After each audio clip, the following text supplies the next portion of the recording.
the bird who sang in colors. The whispering woods was a symphony of sound.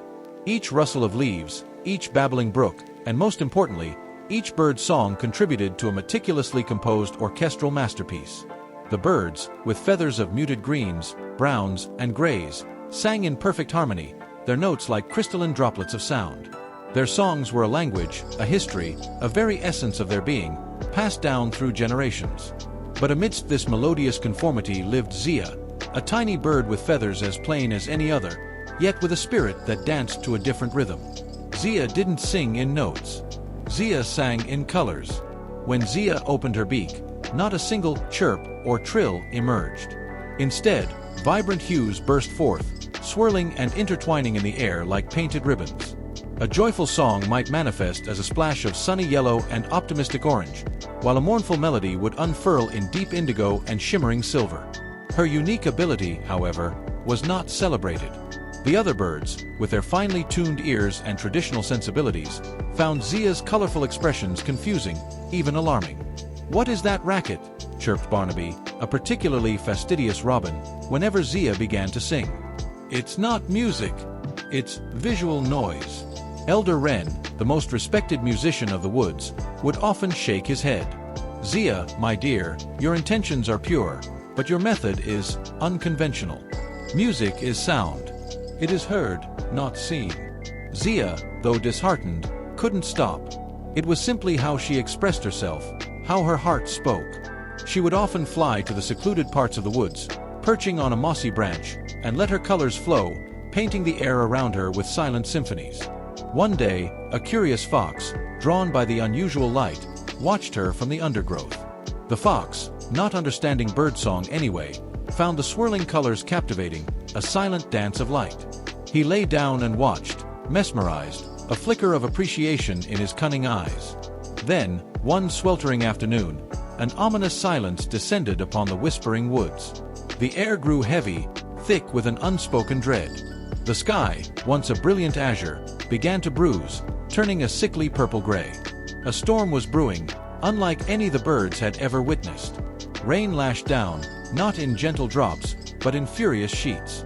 Thunder cracked, splitting the sky with deafening roars, and lightning illuminated the forest in blinding, terrifying flashes. The wind howled through the trees, tearing at branches and scattering leaves like confetti. The birds, huddled together under the thickest canopy, tried to sing their comforting melodies, but their notes were drowned out by the storm's fury. Their beautiful songs, usually so powerful, were now impotent against the overwhelming darkness and noise. Fear gripped the forest.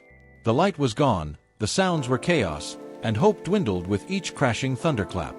Amidst the chaos, a tiny, courageous spark ignited within Zia. She saw the despair in the eyes of her feathered friends, the utter darkness that had consumed their world. This was not a time for notes, for sounds that would be swallowed by the storm. This was a time for light.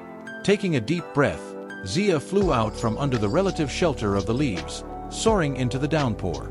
She perched on a high, exposed branch, her small form barely visible against the tumultuous sky. And then she sang. Not a single sound escaped her beak, but a magnificent cascade of colors erupted. Waves of brilliant emerald green, radiant sapphire blue, passionate ruby red, and optimistic golden yellow surged from her, cutting through the gloom. The colors swirled, intertwining, forming a luminous, swirling vortex that began to push back against the darkness. It was a song of courage, of hope, of defiance against the storm's tyranny. The other birds, huddled in fear, slowly looked up. Their eyes, accustomed to seeing only the dark, now widened as Zia's colors painted streaks across the sky. The visual symphony was breathtaking. The reds pulsed with warmth, the blues brought a sense of calm, the greens symbolized renewal, and the yellows shone with pure joy. Even as thunder roared, Zia's colors held firm, a beacon in the tempest. Slowly, miraculously, the storm began to recede. The dark clouds, as if unwilling to withstand such beauty, began to dissipate.